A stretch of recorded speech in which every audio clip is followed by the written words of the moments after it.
¿Qué tal amigos? ¿Cómo están? Estamos en este cuarto episodio de nuestra serie de videos Conectando Mentes.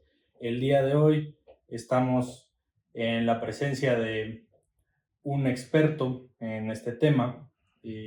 Estamos el día de hoy con Verónica Herbert, psicoanalista, y vamos a hablar de un tema muy particular.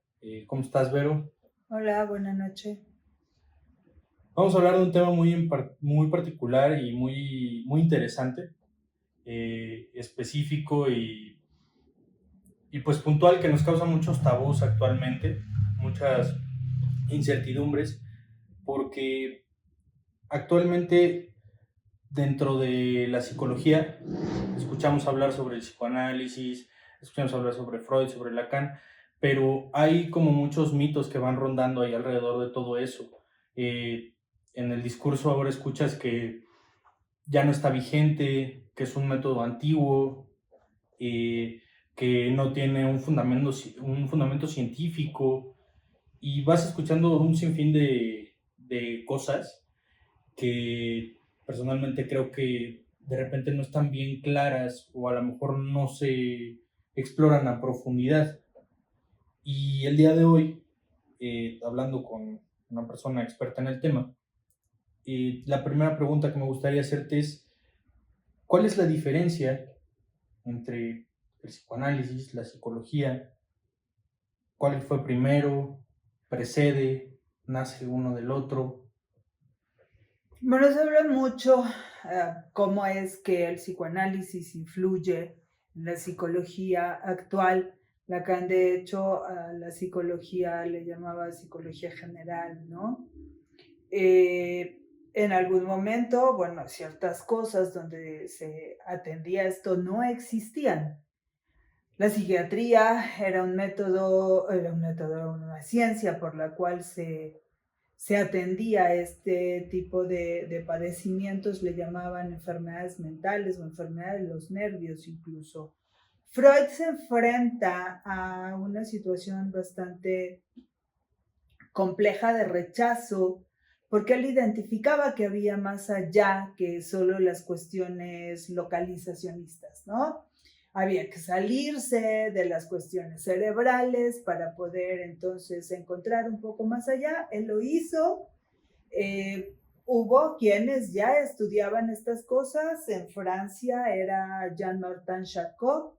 Freud va a París a estudiar en la Salpêtrière con Charcot y se queda él interesado en este trabajo que Charcot realizaba, que tenía que ver con las manifestaciones histéricas. Sabemos que él empieza a trabajar con las neurosis histéricas, sobre todo, y con las neurosis obsesivas. Y entonces, pero sobre todo en el tema de la histeria, él empieza a mostrar cómo no tenía nada que ver con cuestiones cerebrales, ¿no?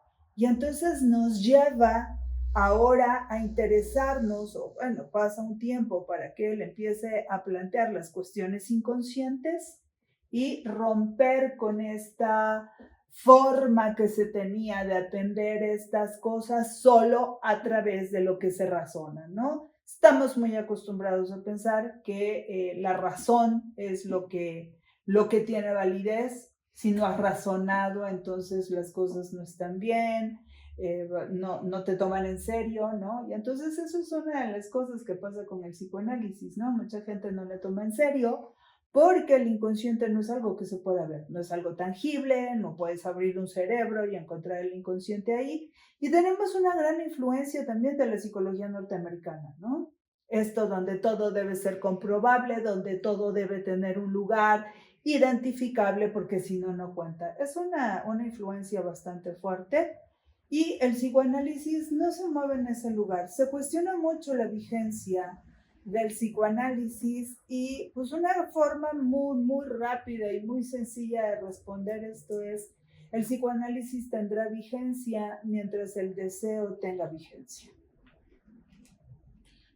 Creo que en algún punto algo de lo que empezaron a hacer críticas, a lo mejor a mediados de siglo, cuando empieza a agarrar un poco más de fuerza, fue que se esforzó quizás tanto Freud en volverlo comprobable, a lo mejor al final de su vida, o en obtener una aprobación por la comunidad científica, y quizás por eso lo empezó como a dogmatizar de alguna forma.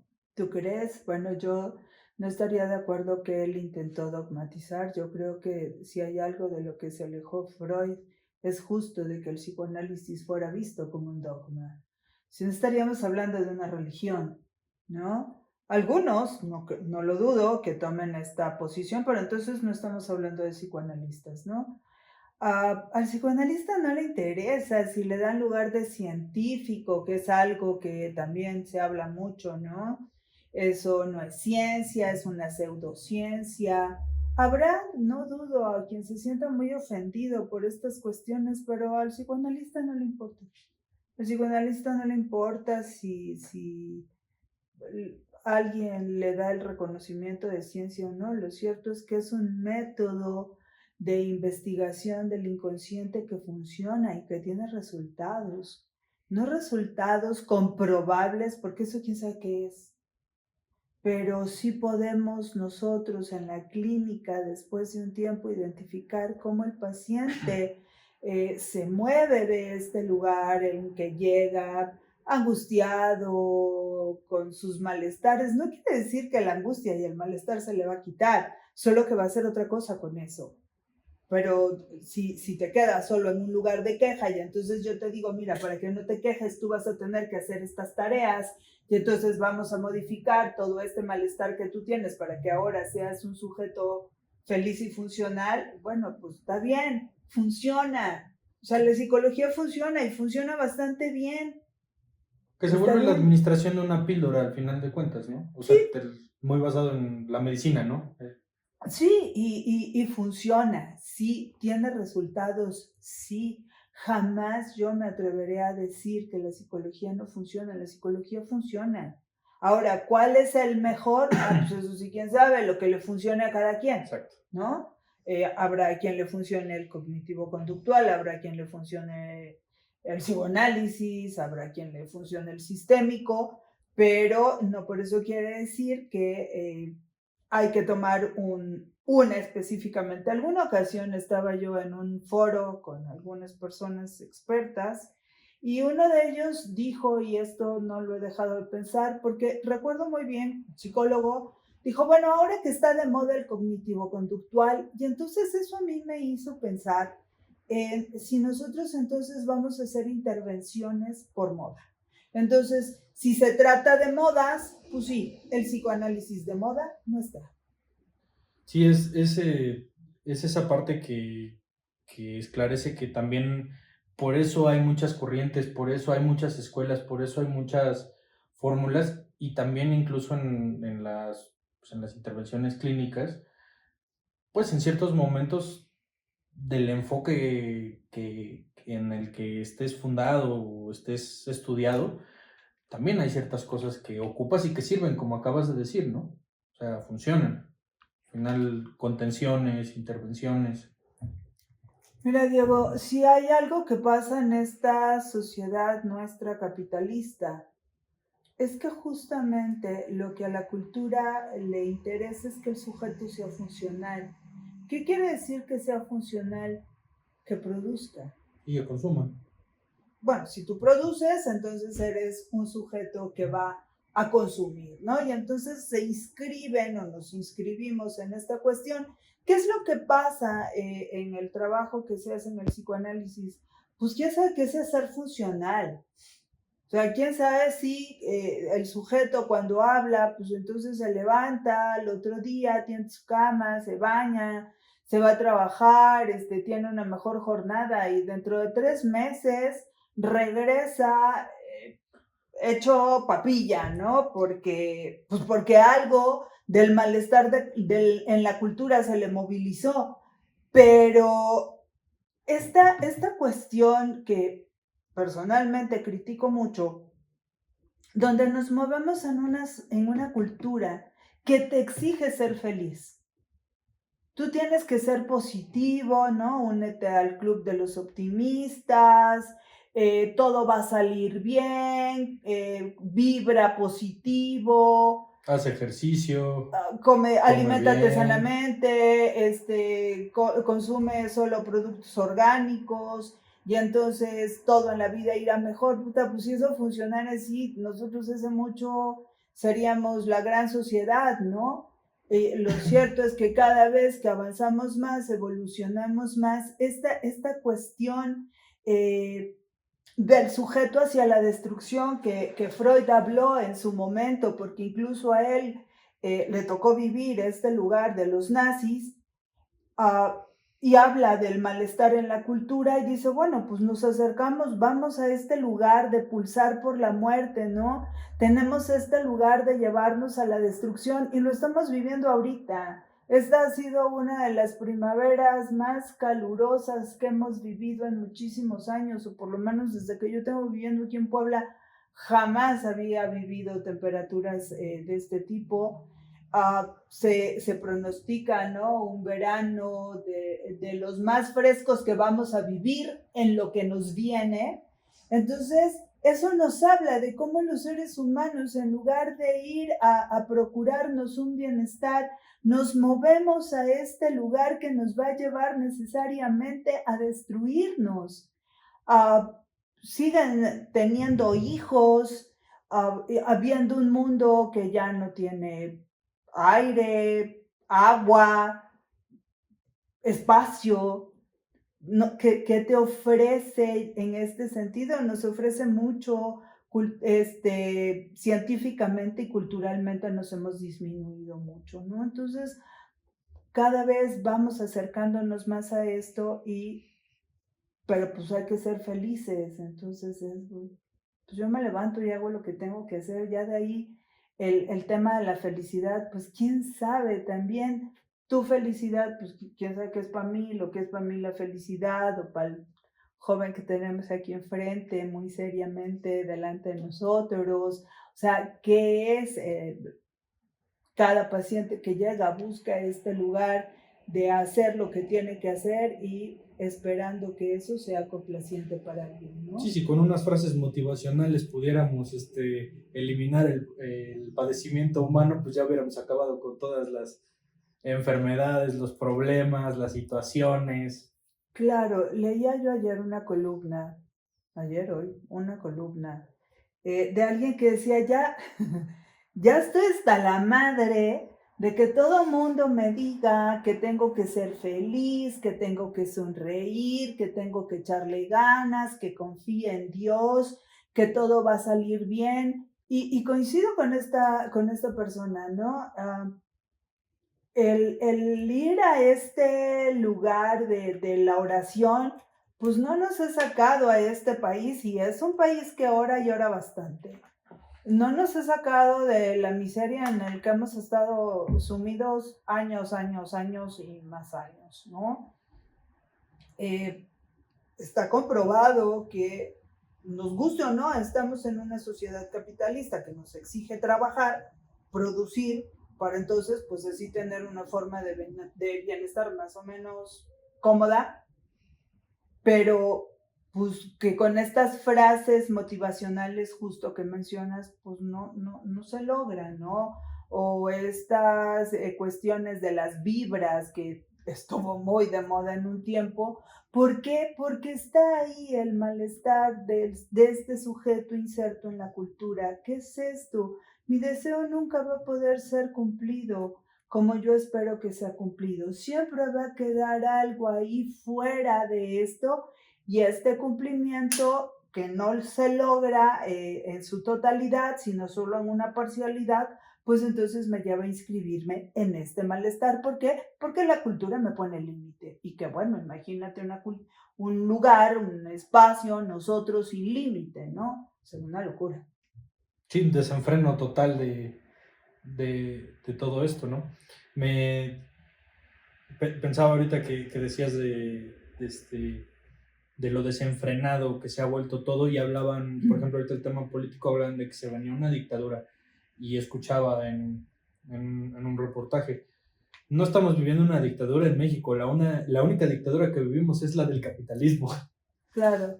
Y la preocupación, ¿no? Que nos lleva a eso y todas las cuestiones disfrazadas que a veces nos quieren vender cuando el objetivo es ese. Y una muerte masificada, ¿no? A veces.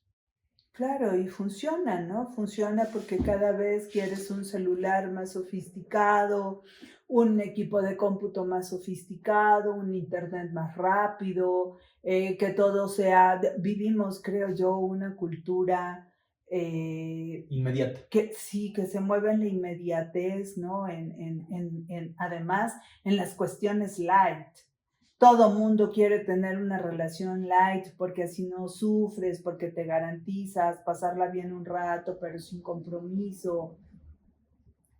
Nos vamos moviendo en este lugar porque no nos gusta enfrentar justo ese malestar, no nos gusta enfrentar que hay algo que no vamos a poder cubrir.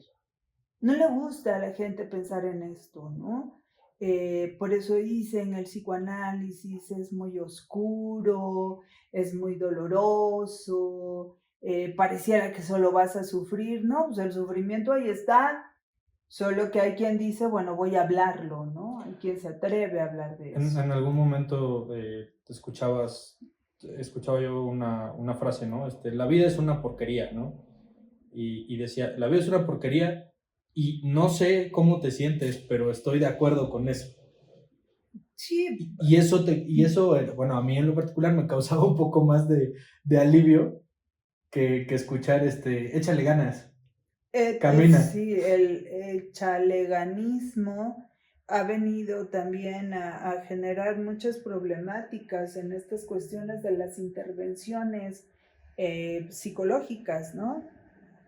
Se han inventado un montón de formas de intervenir que, insisto, funcionan, pero que solo son placebos que llevan al sujeto a pasarla bien un rato, y sí la va a pasar bien un rato y va a estar más tranquilo. La cuestión es, ¿y después qué? ¿Qué viene después para ese sujeto cuando ya no es suficiente echarle ganas? Cuando ya le eché muchas ganas y me levanto porque vivo en el sur de la ciudad y trabajo en alguno de los parques industriales pasando la autopista, ¿no? ¿Cómo le echa ganas esa persona? Ya le echó durante 20 años y le dijeron que pues que ya no va a poder seguir ahí, No, ¿no? ¿y qué pasa después de vivir? Porque vivimos en todo ese ruido. O sea, ¿qué pasa cuando se acaba el ruido? Cuando se acaban las cosas que hacer, se acaban las actividades y estás regularmente solo en tu cama, viendo al techo, pensando y te encuentras con toda esa pues, oscuridad, por decirlo así, en algún punto, y te abruma, ¿no? Y por más ganas que le eches, pues no va a haber una forma de poder modificar eso que está ahí. Y por eso vamos comprando cosas, haciendo un montón de cosas que nos llevan a un bienestar, sí, momentáneo, ¿no? Pero te compras una camioneta y entonces te empiezas a preocupar porque ahora cómo le vas a hacer para pagarla, pero pues a lo mejor te pudiste haber comprado un auto más sencillo que te metieran menos broncas, pero no porque yo me lo merezco. Y entonces vienen todas estas cosas a inscribirse ahí en nosotros que ahora esto que te daba un bienestar o que tú suponías te daba un bienestar o que te lo da, ¿no? Te trasladas cómodamente, pero también te inscribes en otra cosa que te lleva a este malestar. Como, Es imposible no tenerlo. como intentar saciar este deseo, ¿no? O sea, me imagino, es de noche, tengo hambre, entonces cené, me fui a dormir y ya no pude dormir porque cené mucho, Okay. ¿no? Entonces, y ya estás tratando de dormirte y bueno, cuando acabaste de cenar, estás, qué rico, ya me sacié, ¿no? En el momento. Y luego estás con unas agruras y una acidez increíbles y empiezas a decir, ay, ¿para qué cené? Sí, ¿No? sí, siempre hay, es imposible. Y justo es lo que te digo, estamos en una cultura, en una sociedad que lo que espera es que ese malestar se borre, que no esté presente. Entonces, pues si tú estás angustiado, pues dale un ansiolítico, porque no puede estar así. Si está deprimido, pues dale un antidepresivo, porque no puede estar deprimido. ¿Funciona? Sí funciona. Y entonces las personas ven el azul más azul, el naranja más naranja, y por supuesto que eso les lleva a estar más excitados y por lo tanto disfrutar más hasta que. Y entonces siempre la pregunta es esa, ¿no? ¿Y después qué? Después de eso que viene, ¿funciona? Otra vez siempre lo diré. Sí. La pregunta siempre es, ¿y después qué? Sí, funcionará hasta que deje de funcionar.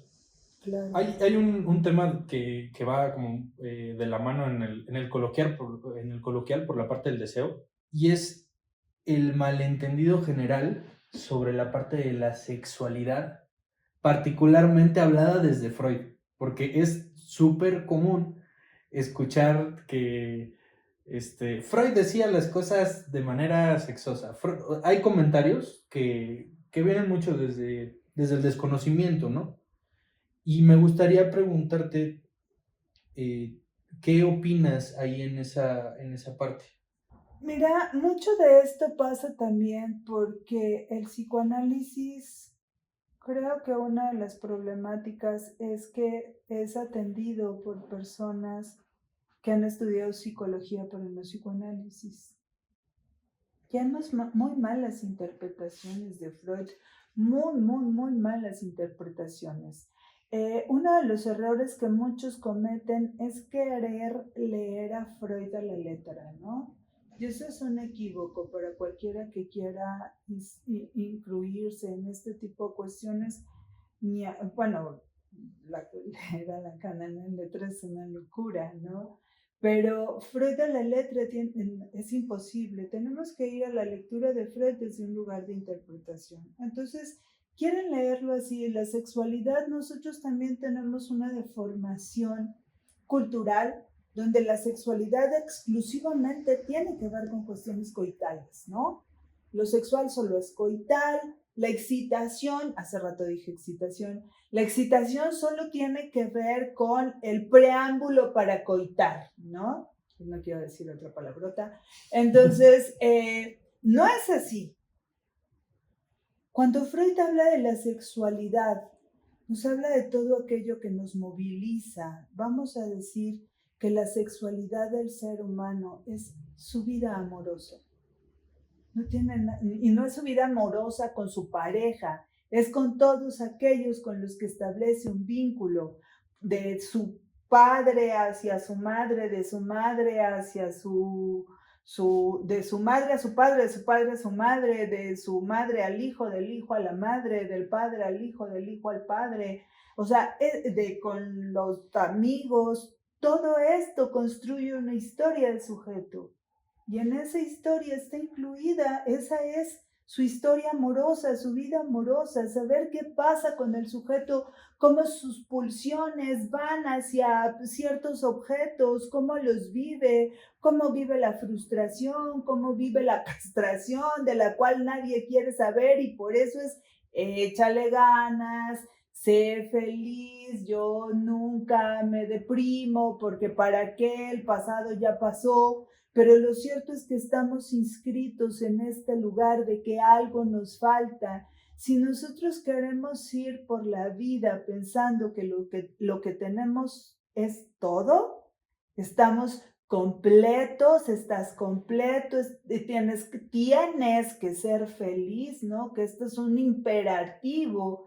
Nosotros ya tenemos una obligación de ser felices porque si no, le haces vivir. Si yo digo, pues no, hola, el típico, hola, buenos días, ¿cómo estás? Bien, gracias. ¿Tú qué tal? Bien, gracias. Si tú un día te volteas cuando te preguntan, hola, buenos días, ¿cómo estás? Y le dices, de la chingada. Voy a poner una cara. La gente, ay, qué terrible, mal sí. contestas. Tú me preguntaste cómo estoy y yo estoy así hoy. Te estoy diciendo la verdad. ¿Por qué?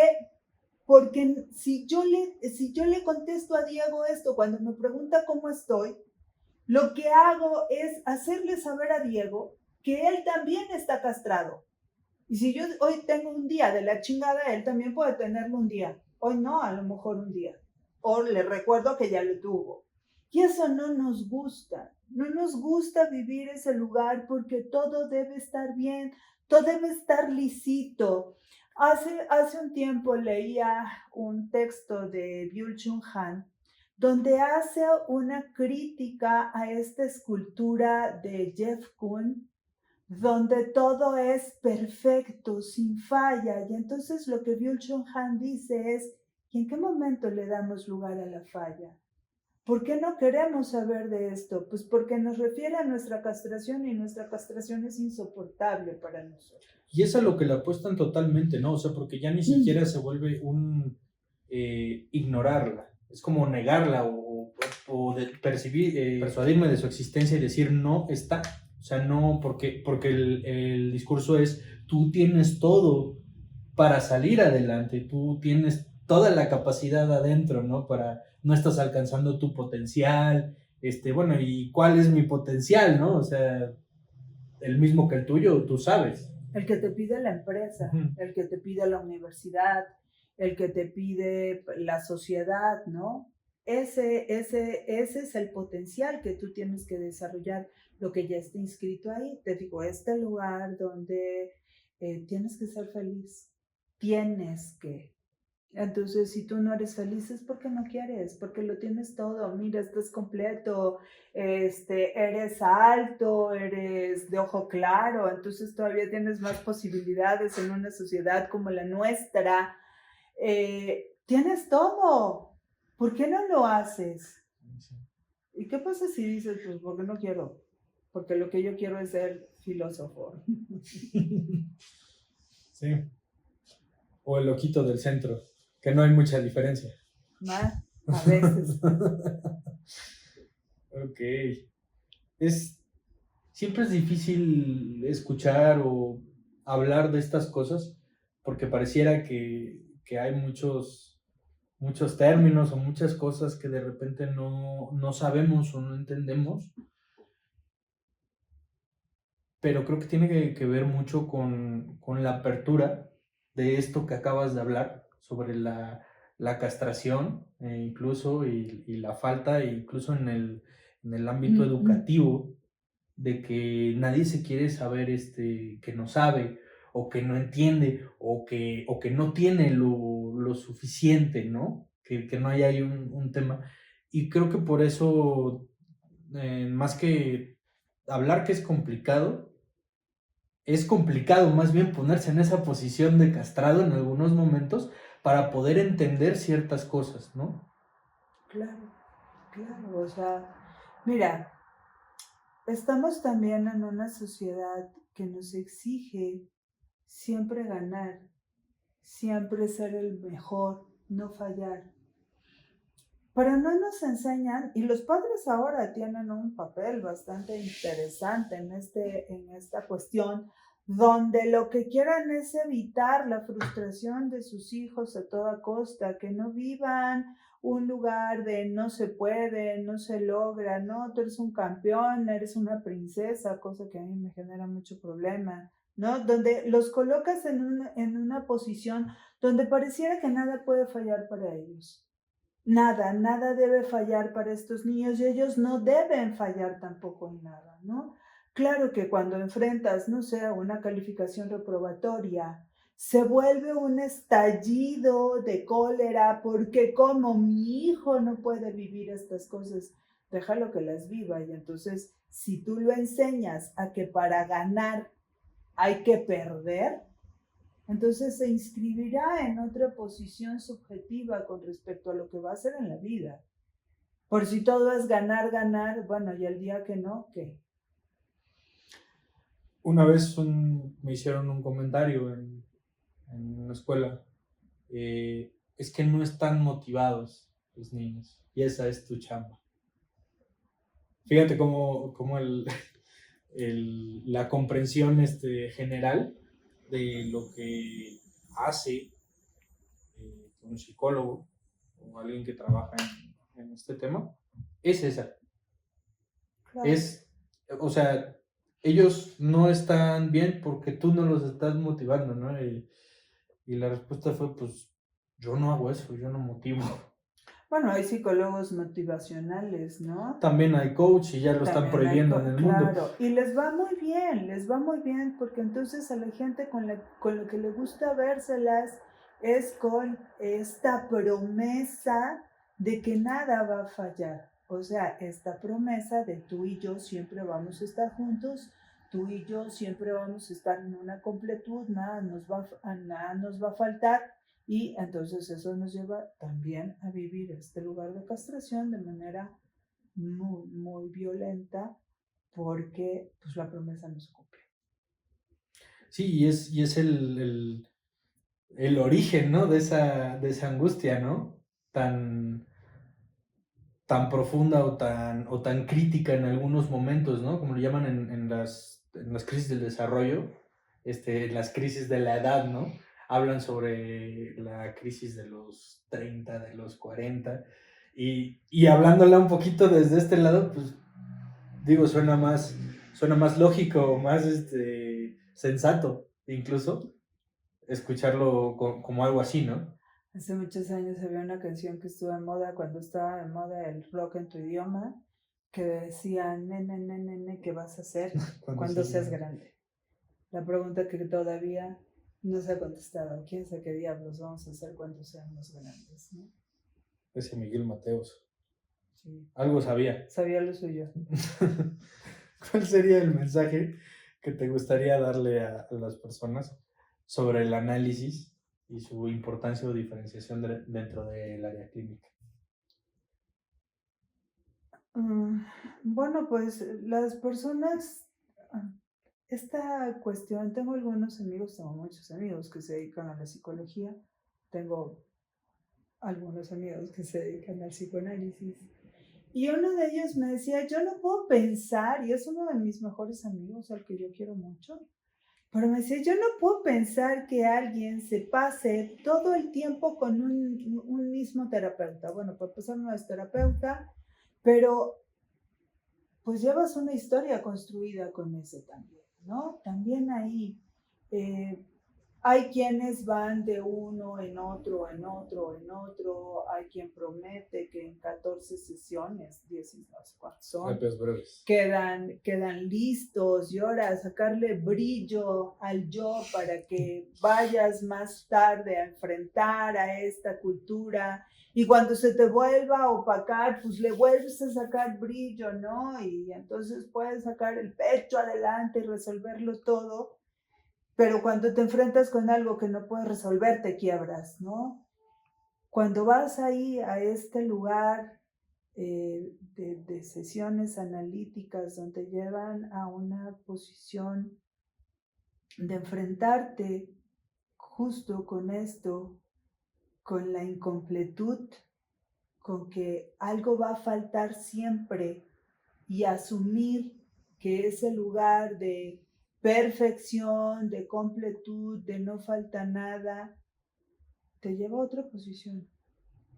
Totalmente te lleva a otra posición, ¿no? Y entonces estableces, abusado aquí, estableces mejores relaciones con el otro, lo cual no quiere decir que ahora va a ser una relación positiva, ¿no? Una mejor relación con el otro puede ser incluso decir, Que no aquí la no haya. nos funciona, esto no va bien y pues lo mejor para todos es despedirnos. Estoy incluyendo familia, amigos, parejas, trabajo, pero pues si no asumimos que no todo se puede, pues entonces habrá un momento en que la frustración, el dolor, el sufrimiento sea insoportable.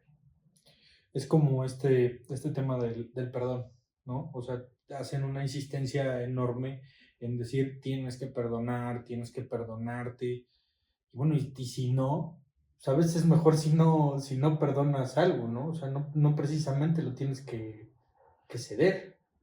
Claro, porque nosotros nos desarrollamos en una cultura culpígena. Nosotros nacemos en este tema de la culpa, ¿no? ¿Quién sabe por qué? Pero naces debiendo algo.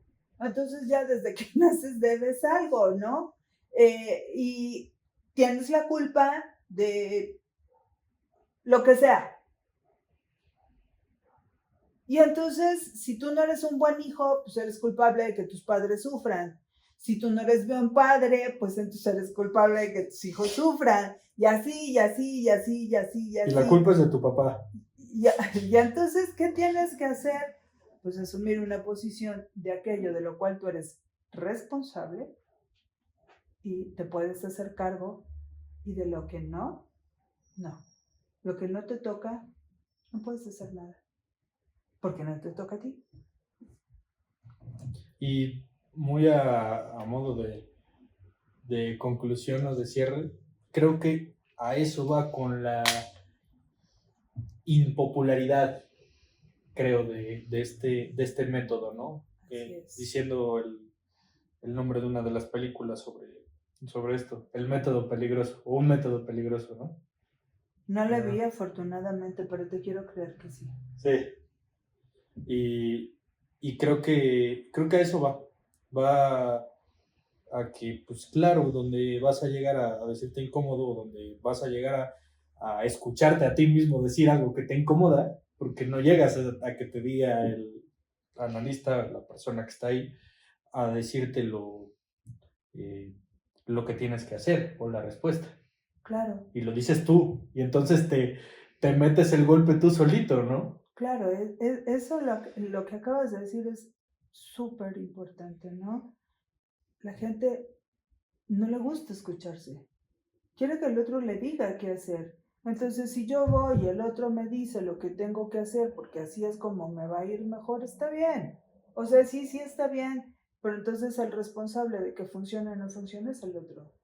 Pero cuando yo me escucho y cuando escucho de aquello que yo soy responsable y entonces me implico en aquello que me va a llevar a vivir como yo desee, entonces será otra posición. Sí, y a quién le echo la culpa, ¿no? O sea, ya llegas creo que llegas como a un punto en el que, ¿a quién? O sea, ¿a quién le echo la culpa en este momento? Si ya el que lo dije fui yo, ¿no? Yo lo mencioné.